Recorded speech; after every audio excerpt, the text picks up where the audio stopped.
The Iron Game Chalk Talk podcast is brought to you by the following sponsors: EliteForm.com, IgnitionAPG.com, PlayUSA at PLAEUSA.com, and Sorinex Exercise Equipment at Sorinex.com. And now, the Iron Game Chalk Talk podcast. Welcome to Iron Game Chalk Talk with your host, Ron McKeefery. Every time our athletes walk into this weight room, they're going to be pushed to the max. Let's go! Everything you got! On this podcast, hear Coach McKeefery straight talk about training, featuring the top strength and conditioning professionals from around the world. And now, here's your host, Ron McKeefery.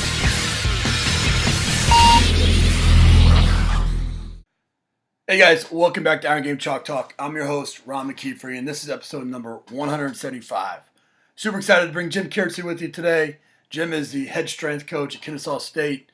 They started the program from scratch just a few years back. He's been there from the very beginning, and so we get a chance to talk about kind of setting a culture, creating a discipline and accountability and culture and motivation, staff, the whole thing from the beginning. And coming in at year 3 at the University of South Florida, I know what that's like. I know what it means to build a program. And for you coaches out there that have not had a chance to do that, it's not unlike taking over a program that has been struggling, and you're having to come in and put your stamp on it at the very beginning. And so we talk about a ton of great things.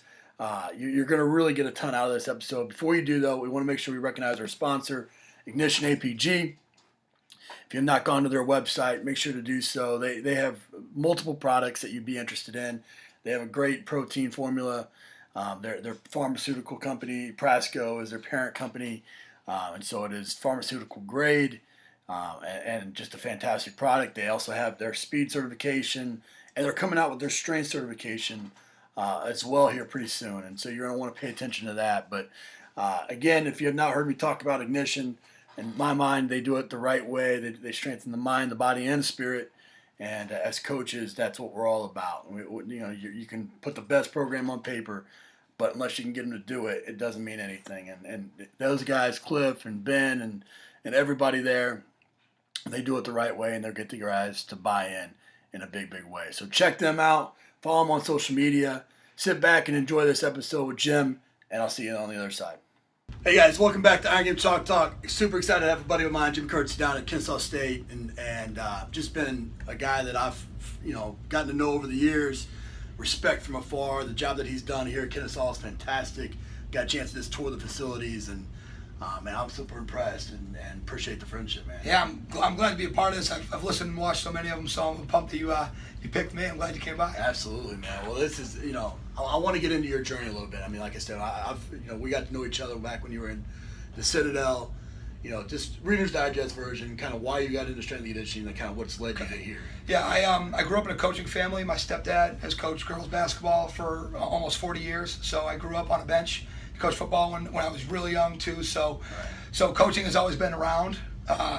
And then working out for me, having been an athlete growing up, and working out started when I was in 7th grade. I saw Rocky for the first time, and I said, "Hey, Rocky went for a run. He got better, so I'm going to go for a run." And I can remember exactly how far I got on Swift Road when I had to stop, and I walked my sorry butt back. Awesome. And the next day I ran. I got further. I'm like, "Hey, this works. Let's keep doing this."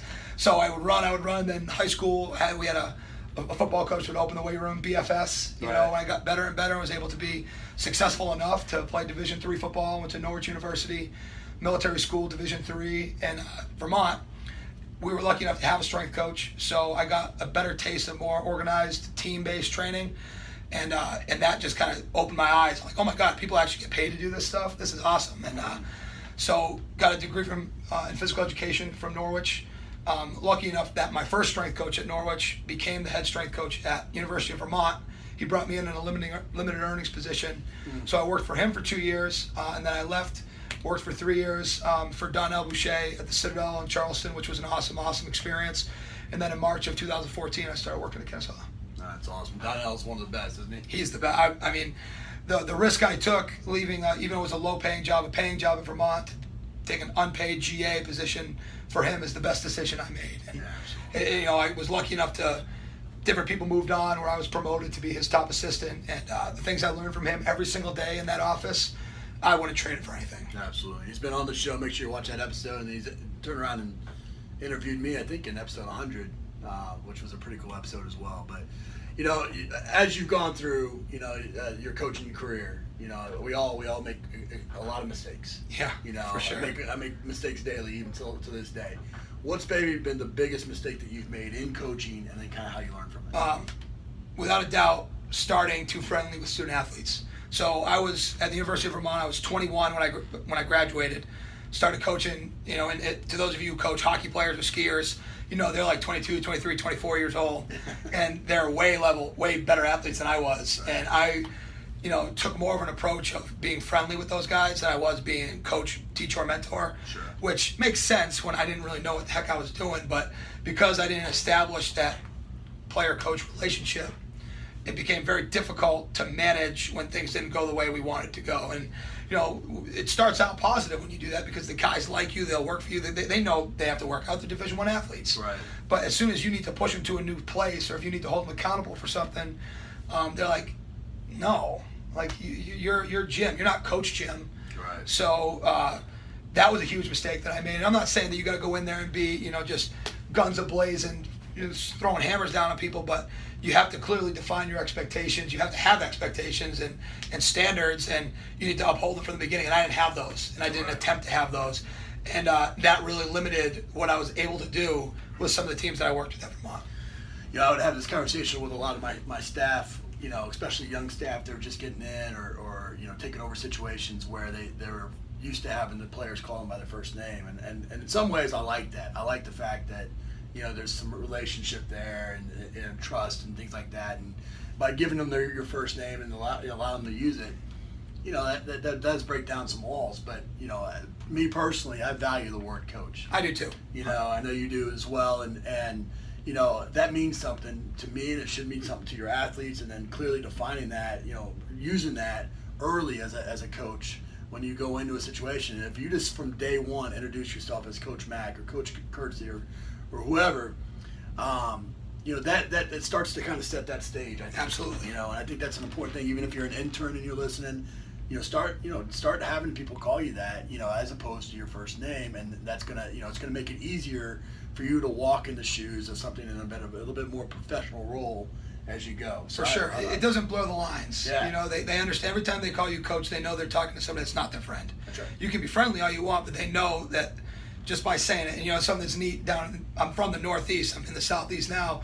You hear a lot of women being called Miss this, Miss this. So it might be Miss Emily or Miss Susan. Right. But that's what the people call their friends' moms. Right. But it's Miss Right. Emily. It's Absolutely. not just a first name, because there's got to be that element of respect, because our responsibility is to look after those people and tell them to do things they may not want to do. You're not going to do that if you're buddies with them. Right, I couldn't agree more. When you came from Citadel to Kennesaw, it was a startup football program. I mean, you went an entire year without even playing a game. And so as we all know, not all of our athletes love to lift weights. They don't love. They love to play ball. That's why they came to college. That's why they're pursuing their degrees and things. And then lifting weights falls somewhere after that. Typically. What were some of the things that you did when you walked in the door to kind of set the stage, set the culture, create an environment in which this is a phenomenal facility, but it's a little bit off the beaten path and things along those lines. You had to get some buy-in quick without having the carrot of game day on Saturday. Right. The first thing that I was fortunate enough to have is a great head coach. So my head coach supports me 100%, and he believes in the weight room. He believes that what it does for them physically and culturally. So when it's important to him, it's going to become more important to the guys, and that's really important. But to achieve what I wanted to achieve out in the weight room, it started with communication and clearly outlining what we do and what we don't do. So we run where we go. We never put our hands on our head or hands on our knees. We're always moving, we're always spotting, we're always helping, and we clearly define those things, what they're supposed to do, how they're supposed to do it, and then we coached it, and we coached it, and we coached it. And when a kid is being disciplined for something that they've heard before, it's a lot easier to swallow than if you're just running down someone's throat, right, to yelling them to do something that they didn't know they were supposed to do in the first place. Right. So I made sure that even if I took a little bit too much time doing it, I explained to them what we were about here. Now we're about effort, attitude, and toughness. We're about tempo, technique, and teamwork. And those are the things that we're going to stand by, and we're going to be unwavering on those things. Yeah, the things that I think pulling out of that, clearly setting your expectations. You have to do that from the get-go. But what I heard you say that I don't want people to miss is you coached it. Coached it. It's one thing to throw words out. You look out in the weight room and paint a discipline or paint a regret. You have goals and words up on the way. But if you're not talking about those things every single day, you're not holding them accountable. You teach them how to do an exercise, but then you turn around and you turn your back. You're going to get what you emphasize. And so coaching that and holding there's that standard and that clearly set expectation, that's the thing not to miss in that. I'm glad you said that. What with your with your situation here, one of the things that we were talking about off camera a little bit is how the head coach, as he went through, he wanted a guy that was going to come in and bring tons of energy, was going to make lifting, productive and efficient, but also fun and enjoyable for the athletes as well. We've seen you've had if you guys haven't watched, Google, when the guys broke out, what was the song? Ain't No Mountain High Enough in the middle of the lift. Phenomenal culture and fun, and you use social media pretty efficiently and productively throughout. We've talked about a number of things that you've done from a fun standpoint or variety standpoint and changing things up. Where does that inspiration come from? How do you challenge yourself to continually think up and think outside the box like that? It's like you mentioned in this, the kind of segue into the question, like my head coach said that when he was playing college ball, he got sick of training. He knew he had to do it, so he did it, but he hated it. And we know that the majority of the kids that we deal with are like that. And he said, I need somebody to come in here and do what needs to be done to get him bigger, faster, stronger, and more resilient to injury and all that stuff, but make it enjoyable to however much you can. Right, sure. And so if that's what my boss wants me to do, I'm gonna make sure that's a priority. Absolutely. So I'm not going to sacrifice the quality of our training session. We're not gonna not squat, we're not gonna not clean, we're not gonna not bench. We're gonna do the stuff that we need to do to build strength and speed. But how do we do it? Where do we do it? Those things can change. And there's not one way to get strong. There's so many different ways. If there's only one way, everybody would do it. Right. So what we do is we're so blessed to have such amazing things available to us. So I've got a big turf area and I've got 15 racks, but we're in a warehouse, so we can go right outside onto the concrete into the loading docks. And I got good intern classes. We can go out and we can lift on the fields. And maybe we mix up who you're training with, and all it takes is a 2-degree change of what's going on, right. And it feels to the guys like it's a completely different thing. And so we were talking, we're lucky enough that on our practice fields they happen to be sand volleyball courts. So I looked at it and I'm like, this is our second summer training. How can we evolve it and how can we make it different so the guys want to do it?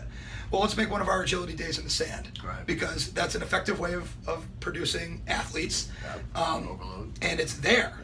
Yeah. It's there for us, so why wouldn't we use it? I kind of say, if we have so much available, we're cheating every coach that doesn't have it by not using it. Right. So I'm trying to use every single tool, every single implement to make things as dynamic and exciting while never losing sight of the productivity of the training session. Number one, the kids got to get bigger, faster, stronger, more explosive. Right. So that's got to happen. Right. But there are other ways to do it. So lift outside, use chains, use bands, use hex bars, use the squat bar, do cleans off the blocks. Not necessarily because it's the best thing to do, but because the guys might attack it a little bit differently. Sure. And what's great about social media is that so many people are sharing so many things. As if you just make your news feed relevant, scroll down, for 10 minutes a day, you're going to see some new stuff different people are doing. Right. How does that fit into what we're doing right now, or how does that fit in what I want to do in 6 months? And there you go, you have a new idea that you kids haven't done yet, and they're not Right. seeing that on social media. That's right. So they don't know where you guys, as far as they're concerned, I'm a genius. It's a brand new thing, right? Right. Well, I think things that I want to dig into a little bit deeper there. I mean, first, you weren't looking about what you don't have. You weren't saying, well, I don't have all this equipment. You were looking as to what you had available to you and finding ways to use it, thinking outside the box that way. The second thing is you do research. Just like any professional, you do research to try to make yourself better and your company more effective and efficient. And, so you're using social media as a form of research, and you're digging out different things, different ideas, and then you're making them your own, and you're incorporating it in a different way. And I think that's, so many coaches, look at things like social media as, I did for a long time. I mean, I wrote in my book that if you would have sent me a tweet, 10 years ago, I would have told you I was going to punch you in the face. I mean, that was the stupidest thing in the world. I kept my cell phone in my truck. But that, forms of communication and research can be a very powerful tool. Talk a little bit, about, because you are. I mean, you post pretty regularly about things that you guys got going on in your program. Some coaches would say, well, you're holding a video camera, you're not coaching. Or some coaches would say, I mean, why do that in the first place? It's distracting to maybe the athletes. What would you say to that? A couple different things. Number one, I try to take short clips.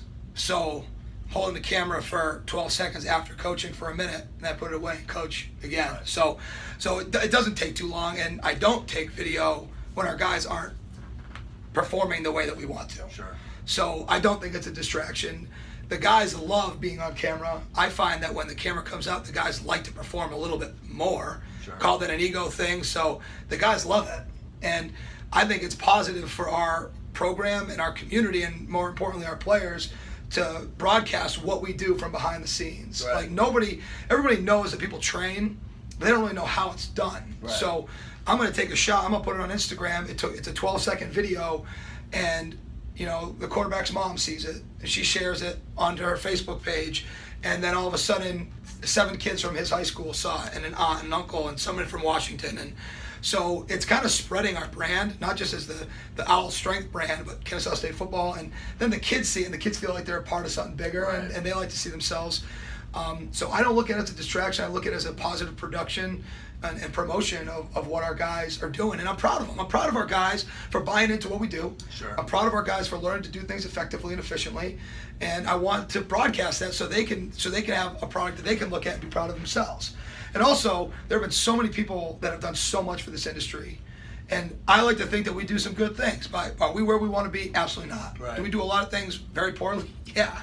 Right. We want to get better at those things. But what we do well, what we think that we do better than some other people, I want to share. Absolutely. I'm not going to write a book right now. I don't got anything to write a book about. Sure. But I can share that we're lifting outside, doing double band hex bar deadlift outside in the heat. Right. And people can get a kick out of that, and maybe that stimulates some type of thought. And so I like to think of it in a way of giving back to the industry, which is I enjoy being a part of so much, and that so many people have shared. I think that's you hit it right on the head for me. I think we have an obligation to give back to a profession that gave us so much, and if it can help educate in any ways, I think that's big.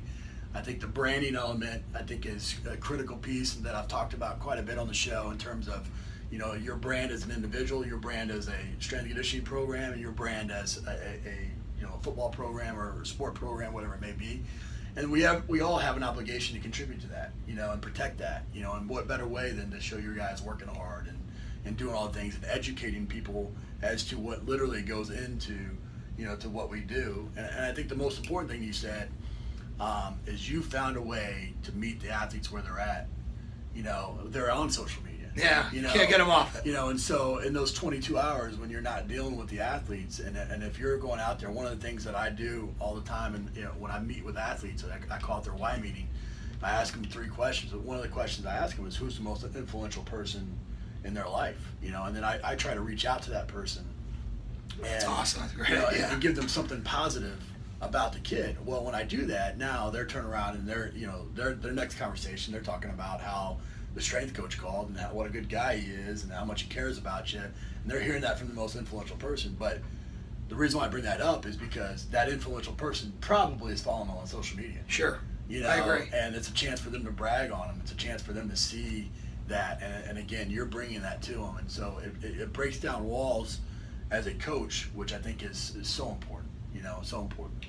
You pour. When we're talking education, we just sat in and I got the opportunity to sit in on a staff meeting, which is one of the things that I'm absolutely loving to do with my new role. But we sat down and talked shop, and we had one of the interns, speak to a passage that he had read in a book, and we just had a great conversation about it. But it's obvious to me that you pour in, and I've known this from knowing you for a long time, but you pour into your staff from an educational standpoint. You have a defined curriculum that you use as a template, as a blueprint, and then you go from there. I know that you've taken what you did at Citadel with Donnell, and you've built upon that as a head strength coach. But talk about just how you've structured your learning process and then how important that is. So the big reason why I do, I'll start with why, right? Yeah, sure. Is it really is all about the kids and the athletes, and they need the best coaching that they can get. Right. And the more that we invest in coaches, the better coaching they're going to do to the kids. Sure. So our kids are going to get better coaching the more I educate my staff. Right, and the more my staff feels I'm investing in them, the more they're going to invest their time in this program, the more they're going to pour into it. So indirectly and directly, our kids are getting better because of the work that I'm doing with my staff. And that's why some people might say, well, why are you spending 5 hours a week working with interns when you should be working with your players? Well, I think that is going to ultimately pay off in the long run. I really, truly believe that it does.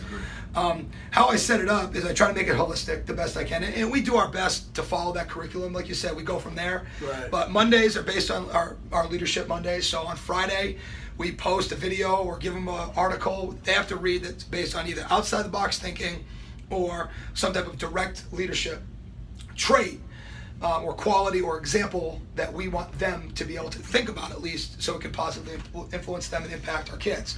So they'll read that or watch the video or do it over the weekend, and they'll write it up. And we have a private Facebook page, and they got to post their write up, and then then they start a conversation. It's their responsibility to start the conversation with the staff, and we build on it. We talk about it, and so leadership is Monday.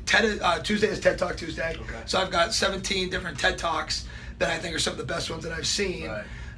And we just watch that as a staff. Some of them are like 3 minutes, like the one how to tie your shoes. Right. You know, other ones are like 17 minutes long, and some of them actually aren't TED Talks, and they're commencement speeches, like that great one by the Navy, the Admiral, yeah. Navy SEAL.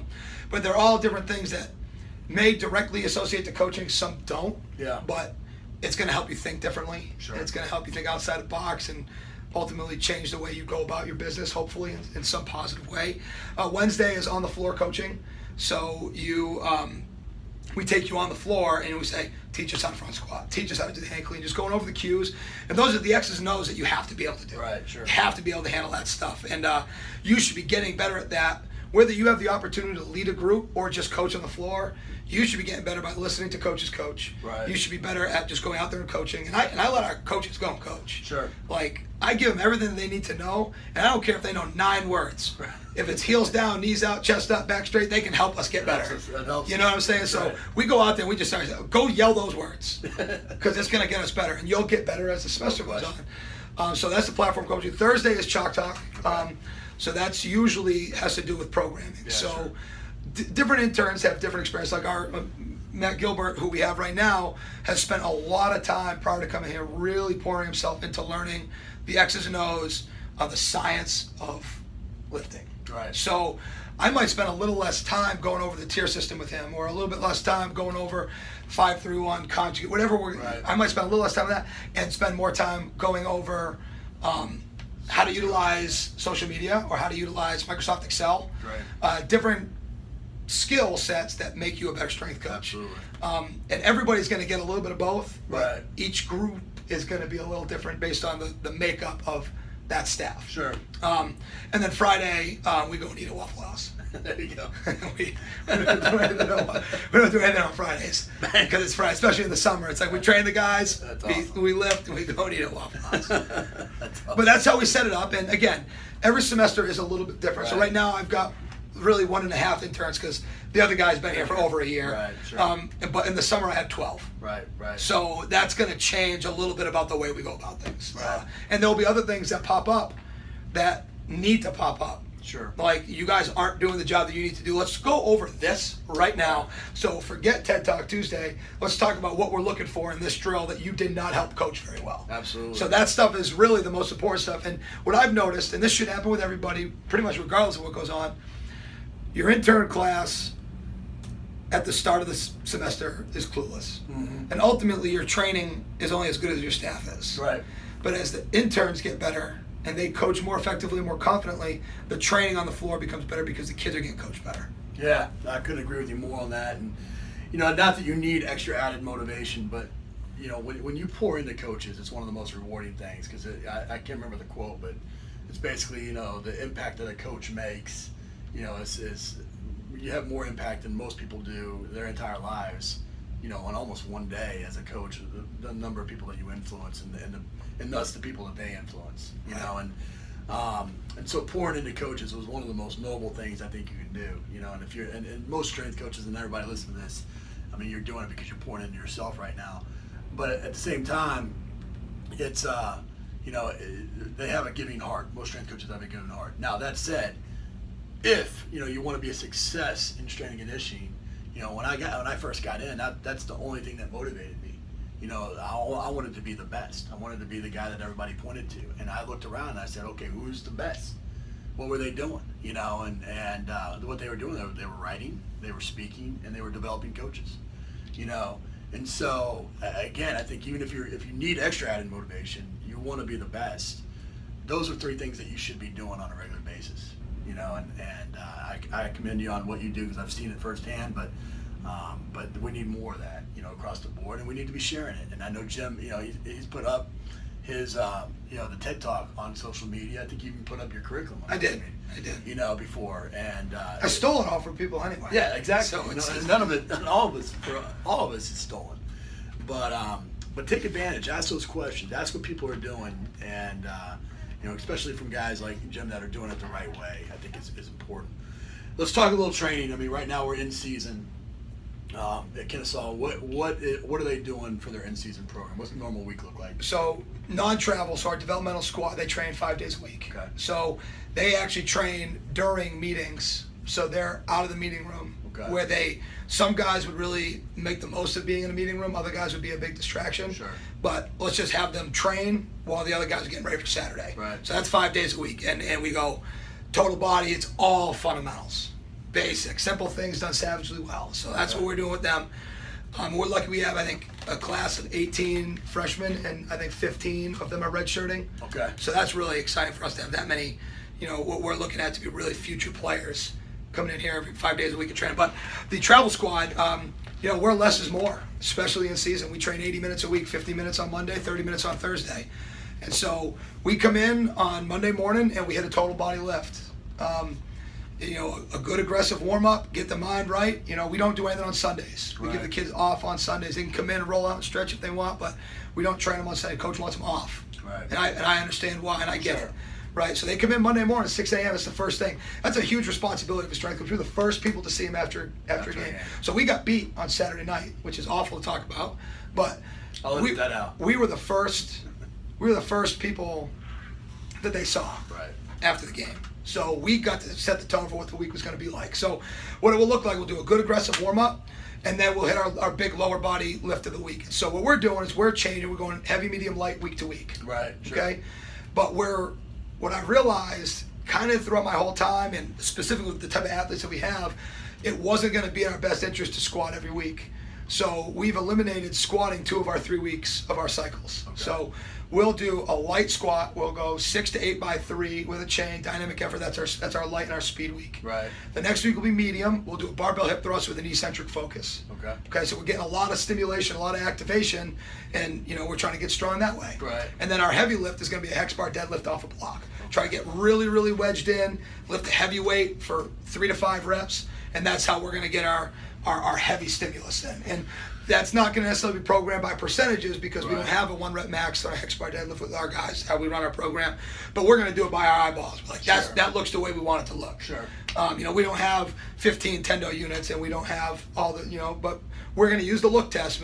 We're trying to train on a heavy stimulus. Right. We want you to set and reset, and I want you to move a heavy weight, and that's how we're going to do it. Then we hit a partial range of motion press for a little bit of volume to get a little bit of a pump. Right. And then we do a hamstring, a pull, and an arm because it's arms. Yeah, absolutely. So it's simple. It's 3 tiers plus a warm-up, and then we hit neck as a team before we leave. Okay. And then they go right to breakfast. That's on Monday. That's Monday. Right. Thursday, they roll in, we bench press, we do neck, and then we leave. Okay. And that's it. Really? There's a pull paired with the bench. So we do a full total body lift on Monday, which we're getting after it pretty good. On Thursday, we're hitting our heavy upper body stimulus with some neck and a pull. Okay. And that's all we're doing. And we practice really aggressively. Sure. You know, we're out there running the triple option, and we're doing a lot of goods on goods. And we're aggressive. We condition Monday, Tuesday, Wednesday aggressively. Right. So I know that because of what they're putting in on the practice field, I can't be emptying that cup anymore in here. Right, sure. So maybe I would do more if we practice a little bit differently, but by the way that we do things, and we haven't had real body weight issues, we haven't had any more than average football injuries. You know, we have an average injury report. Kids get hurt playing this game. So I think that what we're doing is good, but we'll adjust as things go as we need to. You mentioned that you heavy condition, or you'll condition aggressively Monday, Tuesday, Wednesday. You know, obviously there's arguments out there as to you're practicing for 2 hours. Why do you need to condition? Or what would your argument be for the volume of conditioning that you're doing, as well as you know, just the fact that you're doing it in the first place? The coach. Yeah. It's the head coach. Okay. And you know, I got a lot of old school in me. Yeah. And I know when I was in high school, we ran. All right. And we were always in shape, and we were a pretty good football team for Division II Central Massachusetts High School. Right. You know, we weren't playing with thoroughbreds up there, but you know, we want to pride ourselves on being the fittest team in the fourth quarter. That is the mentality that we want to go out with. We train that way in the winter. We train that way in the summer. Right. We train that way during camp. And if that is the mentality that our coach wants our kids to go out with, and that's the culture that we're going to create, then we need to act in accordance to that. Right. So we're going to run. That's awesome. We run to win. We are built on running. And you could say that you shouldn't because the overall mileage for practice is too much, but I know that my head coach has our kids' best interest at heart. I know that my head coach has been a part of winning programs, and I trust he knows what he wants to do. And if I feel like we're doing a little much, he is open to hearing what I have to say, and we will reduce at that time. But I trust that man. Sure. And so I'm going to help him run his program. Absolutely. And that's the number one thing that you should do as a strength coach. You should be, you know, I always say you're the master sergeant of the entire program. You're the guy that's going to get the troops to do what needs to be done, and you're going to be the ultimate loyal guy to, you know, to command. And I think that's the most important thing that you can do. We always end the show with some resources, you know. So give me the best piece of coaching advice that you ever received. Oh gosh, best piece of coaching advice. You know, from a development standpoint, it's read and read outside of strength conditioning, and that came from Donnell. Stop wasting time and read, and that just really changed the way I went about my relationships with the athletes, my relationships at home. And so, as everybody on your show says, read. Yeah. You know, read, and the other thing is coach. Like, you're not out there to be a cheerleader. You're not out there to be, you know, a fun thing to look at or talk to. Your job is to go out there and coach kids. So coach, and coach aggressively with great enthusiasm. Yeah, don't be a wallflower. No, so go and coach. So read a lot and coach hard. I agree with that. What about a book, app, and website recommendation? Book, you know, Boyle's Advances of Strength Functional Training is a fantastic, foundational and above resource to go into reading. And you know, he gets a bad rap from a lot of strength coaches because he doesn't back squat, and I don't think he front squats anymore. But read what he says about it, and you can't argue that he has a system that works for him. Right. And so he explains his system. He's willing to share it, and that book was great. And you know, anything that Joe Ken is going to put out there is going to be fantastic as well. And I know a lot of your listeners already follow him, but absolutely, that stuff is great. Absolutely. And then another book that I, outside of it, is 5 Dysfunctions of a Team. Yeah. Not just when you're jumping into leading a staff, but being a part of a staff, being a part of a team. That book is hands down the most important book I think I've ever read. Yeah, no, I couldn't agree with you more. What about an app or a website that you regularly check out or use? Really, we're big on environment here, and I learned this from Donnell. So really put yourself on Spotify. Yeah. Make playlists that fit every environment. We were talking about, you know, different types of music for different types of things. Like if you're prepping for a road game, play music that you know your kids don't like. Right. You know, and you can have a playlist for that that's just ready to rock. So I put a lot of emphasis on our music, and so Spotify, and then Pandora. I also run the music at practice. We have music playing the whole time at practice.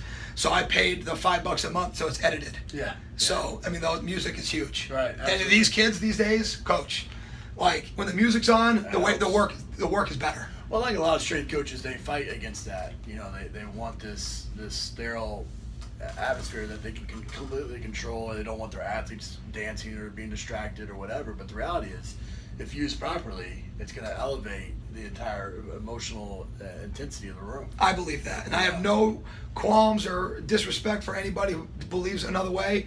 But in my experience, what I've seen, when the music's right, the guys are right. Right. And the music's wrong, they're wondering what's up. That's right. When you set that precedent, then you got to be on all the time. I agree with you. Well, man, I want to acknowledge you. This is, get a chance to come down. I mean, I've followed you from afar for a long time. We've been friends for a while. I know you've done a great job, but then to being able to be here, see it, see how you interact with your staff, it's first class. Awesome. Thank you very much. It's an honor. Glad to be here.